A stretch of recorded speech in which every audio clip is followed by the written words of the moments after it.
ಕೊನೆ ಹಂತದಲ್ಲಿ ಜಿಟಿಗೆ ಒಂದು ಒಳ್ಳೆ ಚಾನ್ಸ್ ಇತ್ತು, ಬಂದಾಗ ಗೆಲ್ಲಬಹುದು ಲಾಸ್ಟ್ಗೆ ಡೇವಿಡ್ ಮಿಲ್ಲರ್ ವಾಪಸ್ ಬಂದಾಗ. ಬಟ್ ಗೆಲ್ಲುವಂಥ ಪಂದ್ಯವನ್ನು ಸೋತ್ರ ಅಥವಾ ಇಲ್ಲಿ ತನಕ ಬಂದಿದೆ ಗ್ರೇಟಾ ಹೇಗೆ ಅಂತ?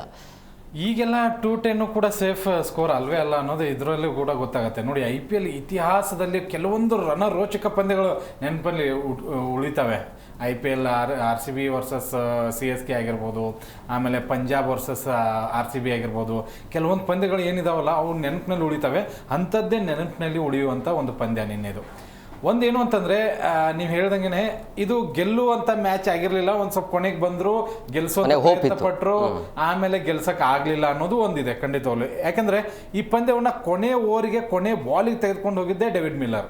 ಓಕೆ, ತುಂಬ ಚೆನ್ನಾಗಿ ಆಡಿದ್ದಾರೆ. KL ರಾಹುಲ್, ನಿಶಾಂಕ ಒಂದು ಒಳ್ಳೆ ಅಡಿಪಾಯ ಹಾಕಿಕೊಟ್ಟಿದ್ರು, ಬಂತು. ಬಟ್ ಕೊನೆ 2 ಓವರಲ್ಲಿ ಮ್ಯಾಚ್ ಇರಲಿಲ್ಲ GT ಹತ್ರ. ಆದರೆ ಅದನ್ನು ತುಂಬ ಚೆನ್ನಾಗಿ ತೊಗೊಂಬಂದಿದ್ದು ಕೊನೆ 2 ಬಾಲಲ್ಲಿ ಡೇವಿಡ್ ಮಿಲ್ಲರ್ ಎಲ್ಲಿ ತಪ್ಪು ಮಾಡಿದ್ರು? ಎಲ್ರಿಗೂ ಒಂದು ಯಕ್ಷ ಪ್ರಶ್ನೆ ಏನಾಗ್ತಾ ಇದೆ ಅಂತಂದರೆ, ಡೇವಿಡ್ ಮಿಲ್ಲರ್ ಆ ಒಂದು ರನ್ನ ತಗೋಬೇಕಾಗಿತ್ತು, 100% ತಗೋಬೇಕಾಗಿತ್ತು. ನೋಡಿ, ಈ ಚೋಕರ್ಸ್ ತಂಡ ಅಂತ ಅನ್ಕೋತೀವಿ ನಾವು ಸೌತ್ ಆಫ್ರಿಕಾನ, ಯಾವಾಗಿದ್ರು ಚೌಕರ್ಸ್ 2024ರಲ್ಲಿ ಇದೇ ಡೇವಿಡ್ ಮಿಲ್ಲರ್ ಸ್ಟ್ರೈಕ್ನಲ್ಲಿದ್ದರು. ಆ ಒಂದು ಸಿಕ್ಸರ್ನ ಹಿಡಿದಿದ್ದಾರೆ ಸೂರ್ಯಕುಮಾರ್ ಯಾದವ್. ಅಕಸ್ಮಾತಾಗಿ ಅದೇನಾದ್ರು 6 ಹೋಗಿದ್ರೆ ಮ್ಯಾಚ್ ಅವ್ರ ಹತ್ರ ಇತ್ತು. ಇಲ್ಲಿಯೂ ಕೂಡ ಹಾಗಾಯಿತು. ನಿನ್ನೆ ಆ ಒಂದು ರನ್ ತೊಗೊಂಡಿದ್ರೆ ಮ್ಯಾಚ್ ಇವರೇ ವಿನ್ ಆಗ್ತಾ ಇದ್ರು. ಕಂಟಿನ್ಯೂಸ್ 2 ಬಾಲಿಗೆ 1 ರನ್ ಅಷ್ಟೇ ಬೇಕಾಗಿತ್ತು. But over confidence David Miller, ನಾನು ಲಾಸ್ಟ್ ಬಾಲ್ 2 ರನ್ ಹೊಡಿತೀನಿ ಅನ್ನೋದು ಅದೇ ತಪ್ಪಾಗಿದ್ದು.